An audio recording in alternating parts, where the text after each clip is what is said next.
فرمایا۔ اس کے بارے میں حضرت ابن مسعود رضی اللہ عنہ کی روایت ہے جس کو صحیح میں تبیان القرآن نے ذکر فرمایا ہے۔ حضرت عبداللہ ابن مسعود فرماتے ہیں کہ اللہ تبارک و تعالیٰ نے ساری کی ساری کائنات بنا دی اور اپنی ارادے کے مطابق کائنات بنانے کے بعد اپنی شان کے مطابق وہ استوا ہوا، اپنے عرش کے اوپر استوا ہوا۔ اس کے بعد فرشتوں سے مخاطب ہو کر فرمایا میں زمین پر اپنا خلیفہ بنانے والا ہوں۔ پھر اس کے بعد اللہ تبارک و تعالیٰ نے حضرت جبرائیل علیہ السلام کو حکم دیا کہ تو زمین پر جا، اس لیے کہ اللہ زمین آسمان ساری دنیا بنا کر فارغ ہو چکا ہے۔ اب اس کے بعد حضرت جبرائیل علیہ السلام کو اللہ تبارک و تعالیٰ حکم دے رہے ہیں کہ جبرائیل زمین پر جاؤ اور زمین پر جا کر زمین کی مٹی لے کر آؤ۔ ہم خلیفہ ارض بنانا چاہتے ہیں، انسان کی تخلیق کرنا چاہتے ہیں، ابو البشر کو بنانا چاہتے ہیں۔ حضرت جبرائیل علیہ السلام حکم خداوندی سے نیچے زمین پر آتے ہیں اور جب زمین پر آتے ہیں تو زمین حضرت جبرائیل علیہ السلام سے کہہ رہی ہے کہ میں تجھے اللہ کی پناہ دیتی ہوں اس بات سے کہ تو مجھ میں سے کسی چیز کو کم کرے یا میری کسی چیز کو تو خراب کرے، میں تجھے اللہ کی پناہ دیتی ہوں۔ تو حضرت جبرائیل علیہ السلام واپس چلے جاتے ہیں، مٹی نہیں لیتے زمین پر سے، واپس چلے جاتے ہیں۔ عبداللہ بن مسعود رضی اللہ عنہ فرماتے ہیں کہ جب جبرائیل علیہ السلام بارگاہ اعزی میں پہنچتے ہیں، رب پوچھتے ہیں جبرائیل مٹی لانے گیا تھا، مٹی نہیں لایا؟ تو حضرت جبرائیل علیہ السلام عرض کرتے ہیں الہی میں گیا لیکن زمین نے مجھے آپ کی پناہ مانگی مجھ سے، تو میں نے اس کو آپ کی پناہ دے دی اور میں مٹی لیے بغیر واپس آ گیا۔ پھر اللہ تبارک و تعالیٰ حضرت میکائیل علیہ السلام کو زمین پر بھیجتے ہیں کہ زمین سے مٹی لے کر آ۔ حضرت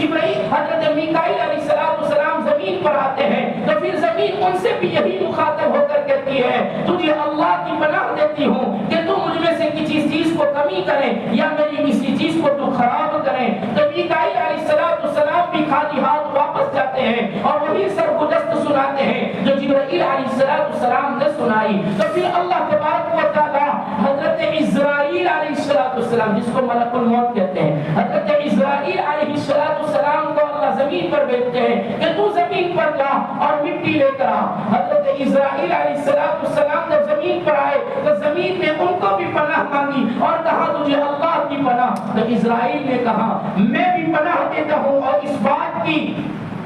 کہ میں جس چیز کا مجھے اللہ نے حکم دیا ہے اس حکم کو پورا بغیر جاؤں اور اس حکم پر عمل کیے بغیر جاؤں، میں اس کے بارے میں پناہ مانگتا ہوں۔ اور پھر حضرت اسرائیل علیہ السلام نے زمین کے مختلف خطوں سے مختلف جگہوں سے ہر کونے سے مٹی لی اور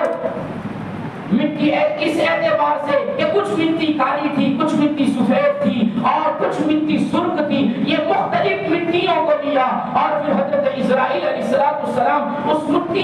کو لے کر آسمان پر گئے، اللہ کے پاس گئے اور پھر اس کو پانی میں اس کو گیلا کیا اور گیلا کرنے کے بعد اس مختلف مٹیوں کو جمع کر کے اور اس کو کھلک ملک کر کے اس کو گوندا گیا اور گوندنے کے بعد اس کو ایسے ہی چھوڑ دیا گیا یہاں تک کہ وہ مٹی خشک ہو گئی اور سڑ گئی، یہاں تک اس کو چھوڑے رکھا، جس کو اللہ تبارک و تعالیٰ قرآن کریم میں فرماتا ہے خَلَقْنَا الْإِنسَانَ مِنْ صَلْصَالٍ مِّنْ حَمَإٍ مَّسْنُونٍ۔ تحقیق کہ ہم نے انسان کو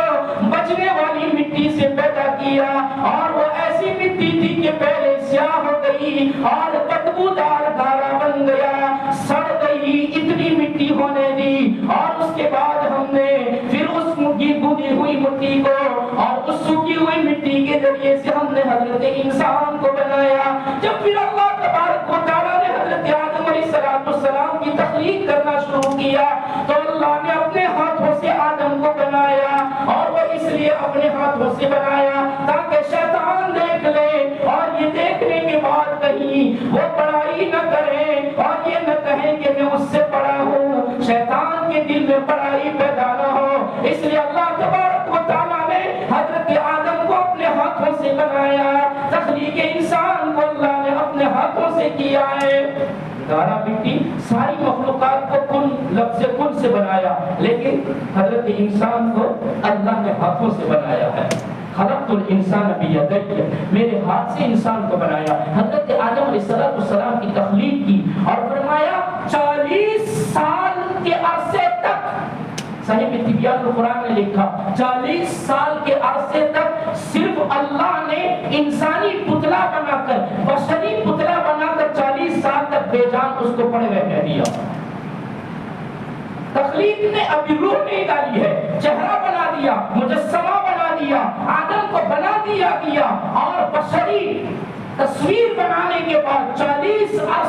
سال کے عرصے تک اللہ نے ایسے ہی پڑے رہنے دیا۔ اور جب حضرت آدم 60 فیٹ کا لمبا انسان، 6 فیٹ میرے آپ کی طرح 60 فیٹ کے حضرت آدم تھے، 60 فیٹ کا مجسمہ اور پتلا پڑا ہوا ہے، فرشتے بھی خوف زدہ ہیں، فرشتے بھی اس پتلے کو دیکھتے ہیں تو ڈرتے ہیں، ابلیس یہ شیطان بھی دیکھتا ہے تو وہ بھی ڈرتا ہے، لیکن شیطان فرشتوں کو کہتا ہے ڈرو نہیں، خوف نہ کرو، یہ تو ایک کھوکھلا پتلا ہے،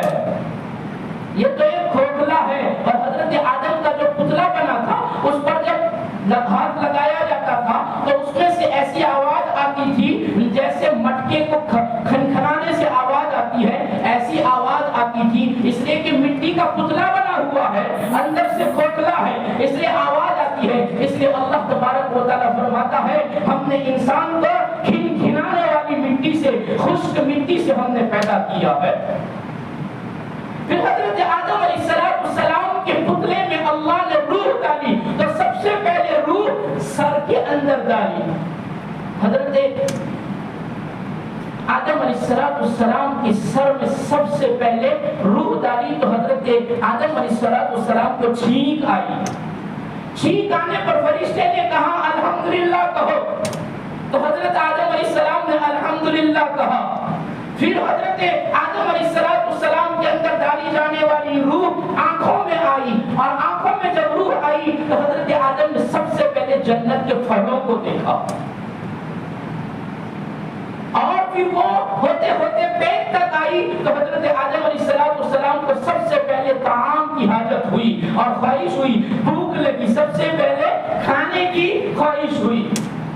تو حضرت آدم علیہ السلام کو جب پیٹ میں روح گئی تو کھانے کا احساس ہوا، بھوک کا احساس ہوا، تو حضرت آدم علیہ السلام کے بدن میں روح ابھی پاؤں تک بھی نہیں پہنچی تھی، اور حضرت آدم علیہ السلام کود کر کے چھلانگ لگانا چاہتے تھے جنت کے پھلوں کی طرف۔ اس لیے اللہ تبارک و تعالیٰ نے قرآن میں فرمایا خلق الانسان من عجل، انسان کو بہت جلد باز پیدا کیا گیا ہے، اس لیے وہ ہر کام میں بہت جلدی کرتا ہے، جلد باز ہے۔ حضرت آدم علیہ السلام کی روح اگر پیروں تک بھی ابھی تک نہیں گئی تھی اور انہوں نے چھلانگ لگانا چاہا پھلوں کو کھانے کے لیے، اس لیے اللہ نے فرمایا انسان کو بہت عجلت والا، بہت جلد باز پیدا کیا گیا ہے۔ یہ حضرت آدم علیہ السلام کی روح ڈالی گئی اور حضرت آدم علیہ السلام کو اب جیتا جاگتا انسان بنا دیا گیا، 7 فیٹ کا انسان بنایا، اور فرمایا اللہ نے اپنے ہاتھوں سے بنایا، اور پہلے ہی دن سے اللہ تبارک و تعالیٰ نے ایسا نہیں کہ پہلے چھوٹے تھے پھر ہوتے ہوتے بڑے ہوئے ہیں جیسے ہمارا ہوتا ہے، بچہ ہوتا ہے بڑے بڑے لڑکپن جوانی، ایسا نہیں۔ حضرت آدم علیہ السلام پہلے ہی دن سے بڑے تھے، اس لیے کہ بغیر ماں کے پیدا ہوئے ہیں، بغیر باپ کے پیدا ہوئے ہیں، اور پہلے ہی دن سے اللہ تبارک و تعالیٰ نے عالم بنایا۔ وعلمنا آدم، کہ ہم نے آدم کو وعلم آدم الاسماء كلها، ہم نے ہر چیز کے نام آدم کو سکھا دیے، اس لیے پہلے ہی دن سے حضرت آدم علیہ السلام کو اللہ نے عالم بنایا، عارف بھی بنایا، کہ پہلے ہی دن سے اللہ کو بہت پہچانتے تھے، اللہ کا تعارف حاصل تھا، اللہ کی پہچان حاصل تھی، اس لیے پہلے ہی دن سے عارف باللہ بھی تھے، اللہ کو پہچانتے بھی تھے۔ یہ نرالے انداز سے اللہ نے پیدا فرمایا، اس لیے یہاں اللہ نے فرمایا وَلَقَدْ خَلَقْنَاكُمْ، یعنی تمہارے باپ کو ہم نے مٹی سے پیدا فرمایا، اور تم صورناکم، اور اس کی تصویر بھی ہم نے کسی کاریگر کے بغیر اپنے اعتبار سے اس کی صورت کو بنایا اور صورت بھی ساری کی ساری مخلوقات سے نرالی بنائی ہے. اس لیے فرمایا ثم صورناکم، پھر ہم نے تمہاری صورتیں بنائی، تمہاری شکلیں بنائی. تو یہ پہلی تفسیر ہے کہ حضرت آدم علیہ السلام اس میں پوشیدہ ہے، اب کا لفظ پوشیدہ ہے. دوسری تفسیر یہ بیان فرمائی گئی ہے وَلَقَدْ خَلَقْنَاكُمْ ثُمَّ صَوَّرْنَاكُمْ، تحقیق کہ ہم نے تم کو پیدا کیا پھر تمہاری صورتیں بنائی. تو خلقناکم کے اندر اب کا لفظ پوشیدہ ہے، صورنا کے اندر کوئی بھی جملہ اور کوئی بھی لفظ اور کوئی بھی شبد اس کے اندر پوشیدہ نہیں ہے. اور وہ اس اعتبار سے کہ اللہ تبارک و تعالیٰ نے حضرت آدم علیہ السلام کو اپنی دست قدرت سے پیدا فرمایا. پھر حضرت آدم علیہ السلام کی پشت میں قیامت تک آنے والی اولاد آدم کی صورتیں اللہ نے نقش کر دی. حضرت ابو ہریرہ رضی اللہ عنہ کی روایت ہے جس کو ترمذی شریف میں بیان کیا گیا ہے. حضرت ابو ہریرہ رضی اللہ عنہ بیان فرماتے ہیں کہ اللہ تبارک و تعالیٰ نے حضرت آدم علیہ السلام کو پیدا کرنے کے بعد جب ان کی پشت پر اپنی دست قدرت کو اپنا جیسا اللہ کا اپنی قدرت سے ہاتھ مارا تو حضرت آدم کی پشت سے چونٹیوں کی طرح، کیڑیوں کی طرح قیامت تک آنے والی ذریات کو اللہ نے ساری اولاد کو نکالا اور ساری اولادوں کو حضرت آدم علیہ السلام کے سامنے پیش کیا گیا. اور سب کی آنکھوں کے بیچ میں، دونوں آنکھوں کے بیچ میں یہ جو حصہ ہے، آنکھوں کی دونوں آنکھوں کے بیچ والے حصے پر نور کی شعاعیں نکلتی تھی. حضرت آدم علیہ السلام نے پوچھا الہی یہ سب کچھ کیا ہے، یہ سارا کیا ہے؟ تو اللہ نے فرمایا یہ تمہاری اولاد ہے، اولاد آدم ہے. حضرت آدم علیہ السلام کی نظر اتنی ساری قیامت تک آنے والی ذریت، قیامت تک آنے والی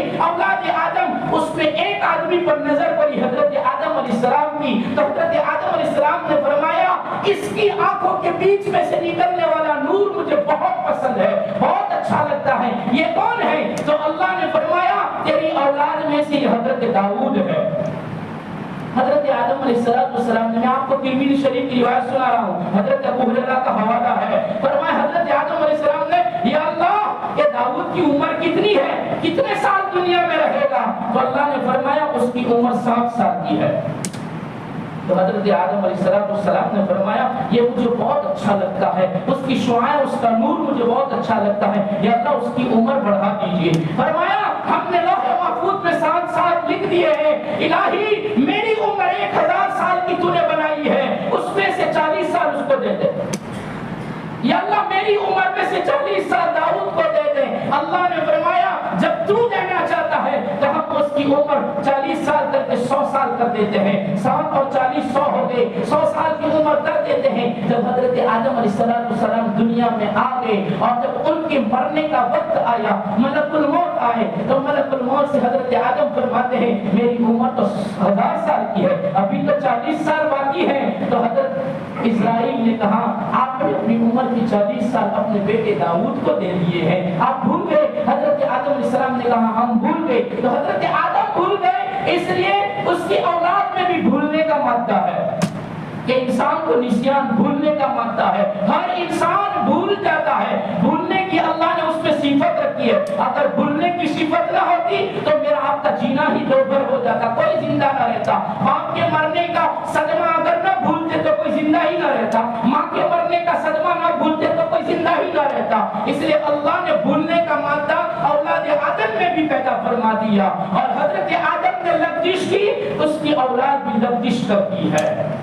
یہ ترمذی شریف کی روایت ہے. بہر کے حضرت آدم علیہ السلام کا یعنی اب کا لفظ خلقنا کے اندر مضمر ہے، پوشیدہ ہے. اور ثم صورناکم، پھر ہم نے تصویر بنائی. اس کا مطلب یہ ہے کہ آدم علیہ السلام کی پشت میں قیامت تک آنے والی اولاد کی صورتیں نقش کر دی. اور تیسری تفسیر یہ فرمائی گئی ہے یہاں حضرت آدم یعنی اب کا لفظ پوشیدہ نہیں ہے بلکہ وَلَقَدْ خَلَقْنَاكُمْ ثُمَّ صَوَّرْنَاكُمْ. اللہ ساری کی ساری انسانیت کو یہ پیغام دے رہا ہے اور بتا رہا ہے ہم نے تم کو پیدا کیا اور تمہاری تصویریں بنائی. اس کا مطلب یہ ہے کہ تمہارے باپوں کے پشتوں میں تم کو پیدا کیا، تمہارے باپوں کی پیٹھوں میں تم کو پیدا کیا، اور تمہاری ماں کے پیٹوں میں ہم نے تصویر بنائی. ثم صورناکم کہ باپ کی پشت سے ہم نے مادر رحم میں بھیجا، اور رحم مادر میں جا کر اب وہاں ہم نے کاریگری کر کے اس کی صنعت کو بنایا، اس کی صورت کو بنایا، اس کی شکل کو بنایا، اور اس لیے فرمایا ثم صبرناکم، ثم ترتیب کے لیے اللہ نے بنایا کہ ہم نے ترتیب سے بنایا ہے، پہلے باپ کی پشتوں سے پیدا کر کے تمہیں ماں کی رحمدانی میں پہنچایا اور پھر وہاں تصویر بنائی، اور ہم نے اس لیے یہ تخلیق انسان کا احسان جتایا ہے اور تم کو آگاہ کر رہے ہیں کہ ہم نے جتنی بھی مخلوقات بنائی ہے ان سب میں انسان کو بنانے کی اور انسان کی صورت کو اور انسان کو بنانے کو ہم نے سب سے نرالا بنایا ہے، اس لیے کہ ہر پیدا ہونے والا جانور، ہر پیدا ہونے والی میری دوسری مخلوقات اپنی ماں کے پیٹ سے آتی ہے۔ تو فرمایا بڑی دانائی کے ساتھ آتی ہے، ہوشیاری کے ساتھ آتی ہے، سمجھ بوجھ کے ساتھ آتی ہے، اور انسان ہے کہ جب ماں کے پیٹ سے آتا ہے تو بے سمجھ آتا ہے، کہ پیدا ہوتا ہے اس کو رونے کے سوا کچھ نہیں آتا، کسی کو نہیں پہچانتا، اور دوسری مخلوقات پیدا ہوتی ہے پہلے ہی دن سے دانائی کے ساتھ، اس کو نہیں بتانا پڑتا کہ تیری ماں ہے، نہیں بتانا پڑتا کہ دودھ یہاں سے پیا جاتا ہے، نہیں بتانا پڑتا کہ چارہ اس طریقے سے چلا جاتا ہے، وہ پہلے ہی دن سے دانائی کے ساتھ پیدا ہوتی ہے، اور حضرت انسان ماں کے پیٹ سے پیدا ہوتا ہے، اس کو کسی چیز کا شعور نہیں ہوتا، صرف رونا آتا ہے، سوائے رونے کے اس کو کچھ نہیں آتا ہے، اس لیے اللہ تبارک و تعالی انعام اور نعمت بتاتے ہوئے فرماتا ہے وَلَقَدْ خَلَقْنَاكُمْ، ہم نے تم کو پیدا کیا ہے، اور دوسرا ثُمَّ صَوَّرْنَاكُمْ، پھر ہم نے تمہاری تصویر بنائی، تمہاری صورتیں بنائی، اور صورتیں بنانے میں بھی ہماری قدرت کا کرشمہ یہ ہے کہ ہر مخلوق کو ہم نے پیدا کیا، سب کی شکلیں ایک جیسی ہے، چڑیا کو دیکھ لو، اس کی ساری چڑیوں کی شکلیں ایک جیسی ہے، ساری چڑیوں کی آواز ایک جیسی ہے، سارے طوطے کو لے لیجئے، سارے طوطوں کی آواز بھی ایک جیسی، صورتیں بھی ایک جیسی، جانوروں کو اٹھا لیجئے، جانوروں کی آواز ایک جیسی ہے، ان کی صورتیں بھی ایک جیسی ہے، لیکن ایک بالش ایک بیٹ جیسا مکھرا بنایا، ایک بیٹ جیسا چہرہ بنایا، لیکن اللہ نے کروڑوں قدرت کی نشانیاں اس میں رکھ دی، اور کروڑوں ایسے بلبوتے لگا دیے اور ایسے مجسمے لگا دیے، ایک بیٹ اور ایک بالش چہرے کے اندر اللہ نے ایسی کاریگری کر کے دکھائی کہ سب ایک دوسرے سے الگ ہے، سب کے چہرے الگ ہے، سب کے ناک کی بناوٹ الگ ہے، ناک ایک ہے لیکن بناوٹ الگ الگ ہے، کسی کا چپٹا بنایا، کسی کا چوڑا بنایا، کسی کا لمبا بنایا، کسی کا چھوٹا بنایا، کسی کے نٹنے بڑے بنائے، کسی کے نٹنے چھوٹے بنائے، یہ مردوں کی ناک الگ ہے، عورتوں کی ناک الگ ہے، بچوں کی ناک الگ ہے، بچیوں کی ناک الگ ہے، اور ان کے چہرے کی بناوٹ الگ الگ ہے، ایک بالش چہرے میں اللہ نے کروڑوں گچھے رکھ دیے، کروڑوں قدرت کی نشانیاں رکھ دی، اس لیے اللہ فرماتا ہے ثم صورناکم، پھر ہم نے تمہاری تصویریں بنائی، تمہاری صورتیں اور شکلیں بنائی، یہ تیسری تفسیر ہے، اور چوتھی تفسیر مفسرین نے بیان فرمائی ہے، جس کو امام رازی نے تفسیر کبیر میں بھی ذکر فرمایا ہے کہ اللہ تبارک و تعالیٰ کے علم میں ساری کی ساری انسانیت کی تخلیق تھی، اللہ تبارک و تعالیٰ نے لوح محفوظ میں قیامت تک آنے والے انسانوں کی تخلیق لکھ دی تھی، اور سارے کے سارے انسانوں کی صورتیں تفصیل وار تفصیل کے ساتھ اللہ نے لوح محفوظ میں لکھ دی تھی کہ اس کی تصویر ایسی ہوگی، اس کی صورت ایسی ہوگی، اس کی شکل ایسی ہوگی، ہر ایک کی صورتیں لوح محفوظ میں لکھ دی گئی تھی، اس لیے اللہ نے فرمایا وَلَقَدْ خَلَقْنَاكُمْ ثُمَّ صَوَّرْنَاكُمْ، تحقیق کہ ہم نے تم کو پیدا کیا اور تمہاری تصویریں بھی بنا دی، بعض مفسرین فرماتے ہیں، صاحب معالم العرفان فرماتے ہیں، اور شاہ ولی اللہ محدث دہلوی رحمت اللہ علیہ فرماتے ہیں، اللہ نے یہاں ثم کو عطف کے لیے بنایا ہے، جیسے اور عطف کے لیے ہوتا ہے، اس کا مطلب یہ ہوگا وَلَقَدْ خَلَقْنَاكُمْ ثُمَّ صَوَّرْنَاكُمْ، تحقیق ہم نے تم کو پیدا کیا اور تمہاری سب صورتیں بھی بنائی، تمہاری شکلیں بھی بنائی، اور اتنی عجوب انداز سے بنائی، اگر سب کی شکلیں ایک بنا دیتا تو ماں بہن اور بیوی بہن کے درمیان بھی فرق باقی نہ رہتا، کام پہچانتا میری بیوی کون ہے، میری بیٹی کون ہے، میری بہن کون ہے، میری ماں کون ہے، اس لیے کہ سب کی صورتیں ایک جیسی ہے، لیکن اللہ فرماتا ہے ہماری قدرت کی کاریگری اور ہماری صنعت یہ ہے کہ وَلَقَدْ خَلَقْنَاكُمْ ثُمَّ صَوَّرْنَاكُمْ، تحقیق کہ ہم نے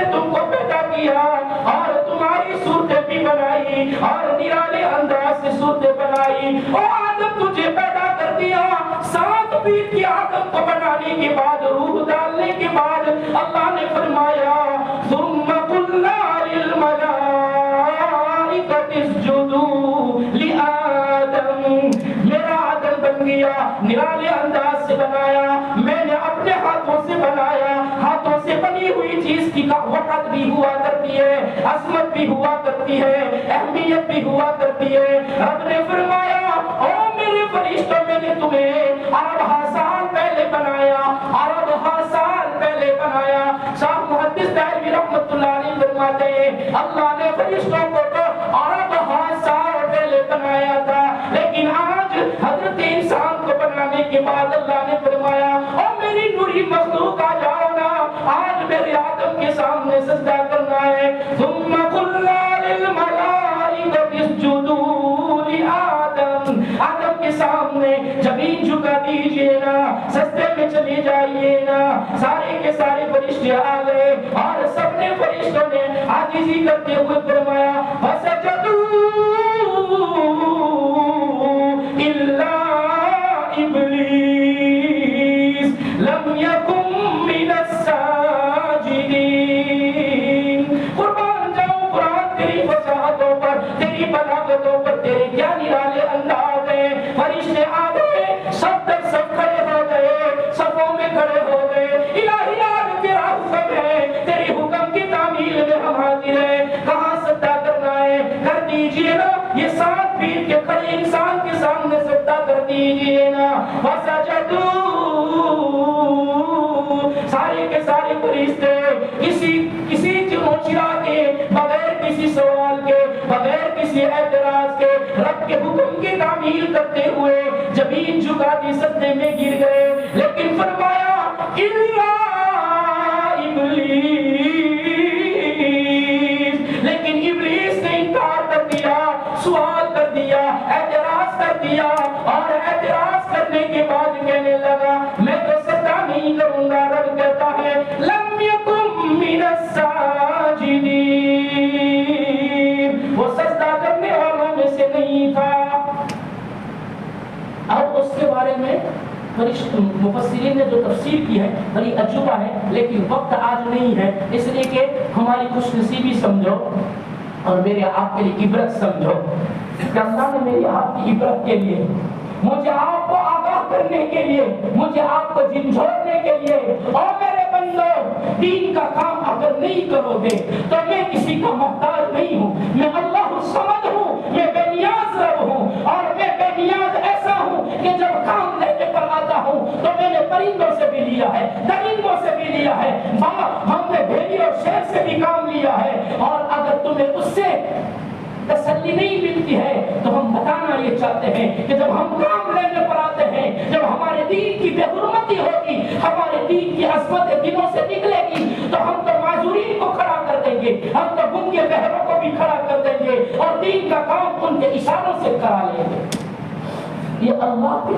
کہتا ہے, مجھے آپ کو آگاہ کرتا ہے کہ ہم نے تمہیں صحیح سالم بنایا, کھوپڑی بنائی, دماغ بنایا, آنکھیں بنائی, کینچی کی طرح چلنے والی زبان بنائی, اور تمہارے لیے کان کی سماعت بنائی. ان لوگوں کو پوچھو جو دنیا کی رنگینی تو اپنی آنکھوں سے دیکھتے ہیں لیکن سنوائی نہیں ہے, سننے کا آلہ نہیں ہے, تو بہرے ہونے کی وجہ سے دنیا کیا کہتی ہے, دنیا میں کیا سریلیاں ہے, دنیا کی کیا آوازیں ہیں, دنیا میں کتنی آوازیں ہیں. اللہ کی تسبیح بیان کرنے والے کیسے تسبیح بیان کرتے ہیں, قرآن پڑھنے والے کس انداز سے قرآن پڑھتے ہیں, ان کے لحن میں, ان کی آواز میں کیا مٹھاس ہے, کیا حلاوت ہے, وہ بیچارے اس کو سننے سے بالکل معذور ہیں. ارے زبانیں گونگی, زبانوں میں بولنے کی صلاحیت نہیں ہے, کانوں سے بہرے, زبانوں سے گونگے جو نہیں بول سکتے,